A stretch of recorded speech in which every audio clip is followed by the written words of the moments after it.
Watch the same man enter the same birthday party at 8 different levels of confidence, and the room becomes 8 different places. Not because women share one secret rulebook, and not because confidence guarantees attraction. Some people will never be interested. What changes is what they have to respond to: a hidden man, an audition, a pleasant blur, or a person with a center.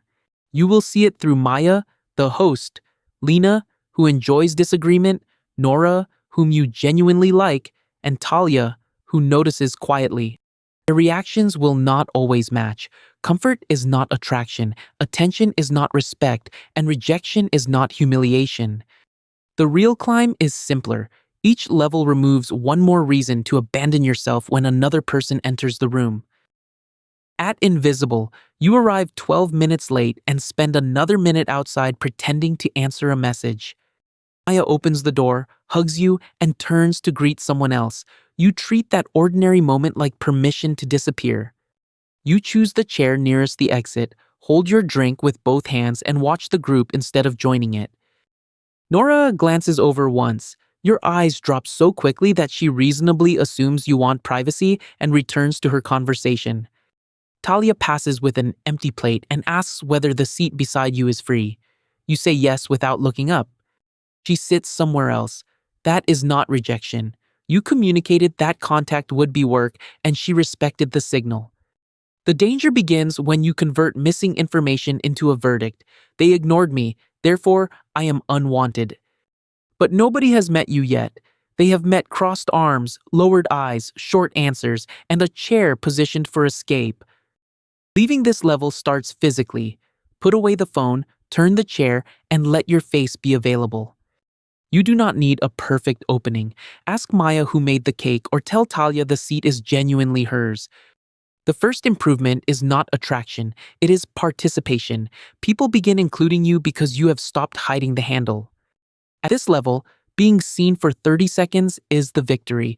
You cannot be known while actively preventing contact. At approval seeking, you enter quickly, join the circle, and make sure everyone knows you are fun within 90 seconds. Maya laughs at your first story. You stretch it into a second story because her laugh briefly made you feel safe. Lena disagrees with your opinion about a film. Before she finishes, you reverse your position and call her "take better." Nora asks what you do. You give the version designed to sound important, then watch her face instead of finishing honestly. The interaction becomes a job. Every smile must be maintained, every silence repaired, every disagreement prevented. Some women respond warmly because they are kind. Approval-seeking mistakes their kindness for a promise they never made. Others step back because being appointed guardian of a stranger's self-esteem is exhausting, even when he is perfectly pleasant. The corrective move is small. Say one true thing without turning the final word upward like a request for permission. Let Lena disagree. Let a joke miss. Let Nora look away because someone across the room called her name. Nothing catastrophic happens. The conversation survives because you stop demanding that every second confirm your value. The sign of progress is not more compliments, it is noticing that you can receive none and remain present. You are leaving this level when another person's mood stops functioning as a live scoreboard for your worth. At polite, the desperation disappears, but so do your preferences. You become comfortable company with no recognizable shape. Nora suggests 3 cafes. You say all 3 are great. She asks where you want to sit. Anywhere is fine. She orders something adventurous. You order the same thing, although you dislike it, because similarity feels safer than honesty. The conversation is smooth. It is also strangely empty. Nora knows you are considerate, but still cannot tell who you are. Pleasantness creates comfort, not necessarily connection. Connection needs enough truth for another person to meet or reject. The test arrives when she praises a film you hated. Your old instinct prepares the harmless agreement. Instead, you smile and say the ending lost you. Nora disagrees, asks why, and the first real conversation begins. Another woman might decide your taste is terrible. That is useful information, not evidence that honesty failed. Confidence cannot make incompatible people compatible. It lets incompatibility appear before months are wasted hiding it. Choose the cafe, Admit the food is not for you. Name the music you actually play when nobody is listening. The sign of progress is that some people become more interested while others become less interested, and both outcomes feel clean. You are leaving polite when being accurately known matters more than being vaguely approved. At grounded, confidence meets friction. The test is no longer entering or speaking, it is staying present when tension appears. Lena challenges something you said in front of the table. She is direct, intelligent, and not trying to embarrass you. At lower levels, you either surrender immediately or defend yourself so aggressively that dinner becomes a courtroom. Grounded confidence does something less dramatic. You breathe, ask what she means, and listen long enough to hear the distinction. You still disagree. Your voice stays ordinary. Lena's shoulders loosen because disagreement is no longer threatening the evening. Some women experience this as safety. Some experience it as maturity. Some simply appreciate not having to manage an ego. Nora may find the steadiness attractive. Lena may only respect it. Those are different outcomes, and neither is owed. The false version is manufactured slowness, lowered voice, frozen face, and panic hidden behind a performance of control. Real steadiness has movement in it. You can smile, reconsider, admit one point, and keep another without becoming smaller. The practice is not eye contact theater. It is building a life where one disagreement cannot revoke your identity. The sign of progress is curiosity arriving before defense.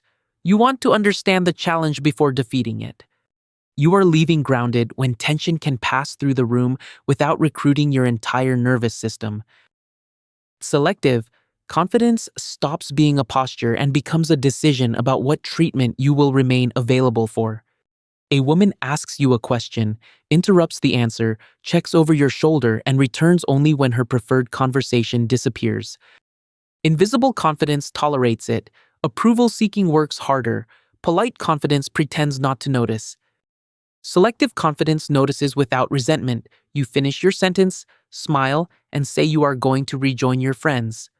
She may respect the boundary. She may not care. She may decide you are too serious. None of those reactions controls the choice. This is where confidence becomes dangerous to people who benefited from your lack of it. Your availability is no longer automatic. The trap is turning selectiveness into bait, leaving theatrically, becoming cold, and secretly waiting for her to chase. That is still approval seeking. It has simply changed costumes from pleasing to withholding. A real boundary works even when nobody notices it. You leave because the interaction is poor, not to manufacture a better one. Use the same standard with everyone. Do not demand respect from women while accepting humiliation from impressive men. The sign of progress is a clean no. No punishment, no speech, no fantasy about the reaction after you leave. You are leaving selective when solitude feels cheaper than betraying yourself for temporary inclusion. At Playful, confidence becomes flexible. You can risk looking foolish because your dignity no longer depends on appearing flawless. Maya hands you the marker. Your drawing is terrible. Instead of explaining it, you bow toward the disaster. Talia laughs because you are laughing too, not because you made yourself the target before anyone else could. Later, Nora teases your impossible music choice. You defend it playfully without insulting hers or pretending not to care.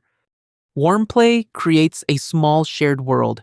Sarcasm creates a winner and quietly assigns someone else the loss. The distinction becomes obvious when a joke misses.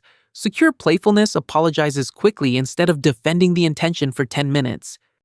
Some women find this ease attractive, others simply find you enjoyable. Again, enjoyment is not a contract. The real test comes when you ask Nora to get coffee, and she says she would rather keep things friendly. Feel the sting. Confidence is not anesthesia. You thank her for being clear and do not bargain with the answer. 10 minutes later, you are not performing indifference. You are helping Maya find a missing game card while disappointment settles naturally.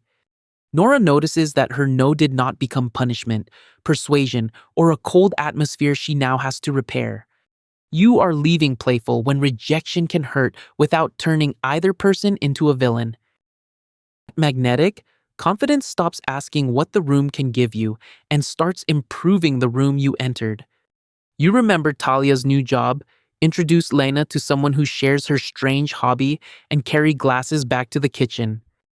You speak to Maya's quiet cousin with the same attention you gave the most impressive guest 5 minutes earlier.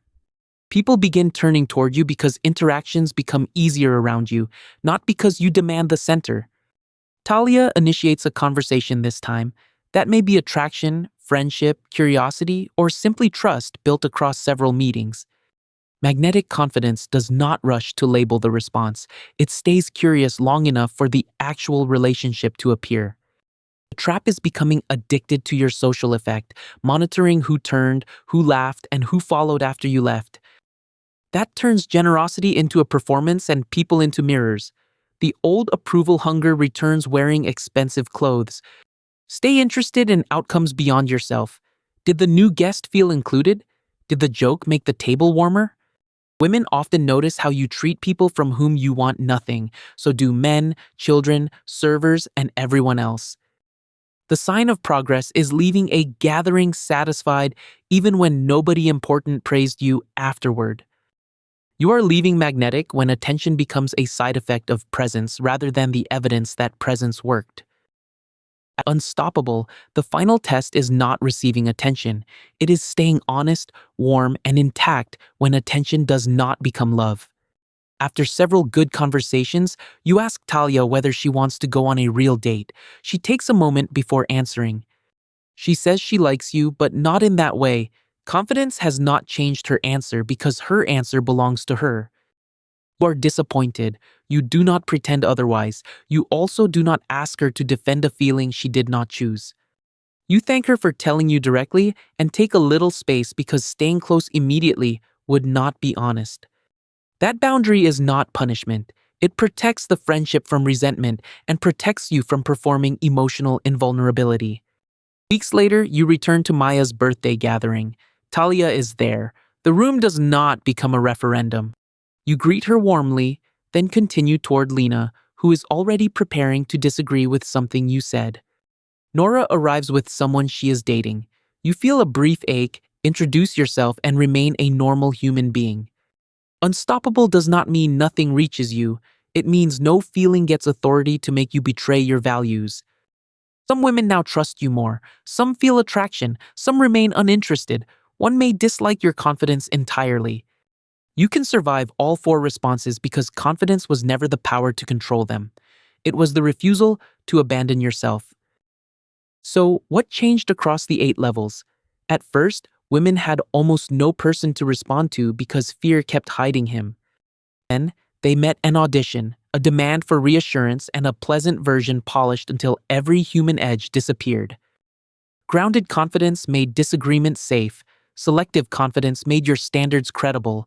Playfulness made imperfection survivable. Magnetism appeared when your presence began serving the room. Security appeared when rejection stopped controlling your character. None of this guarantees romance. It produces something more useful, clearer attraction, cleaner incompatibility, and less emotional theater. The highest level is not becoming impossible to hurt. It is becoming safe enough inside yourself to risk being known. At the doorway, Maya asks whether you know anyone. You look across the room and say, "Not yet."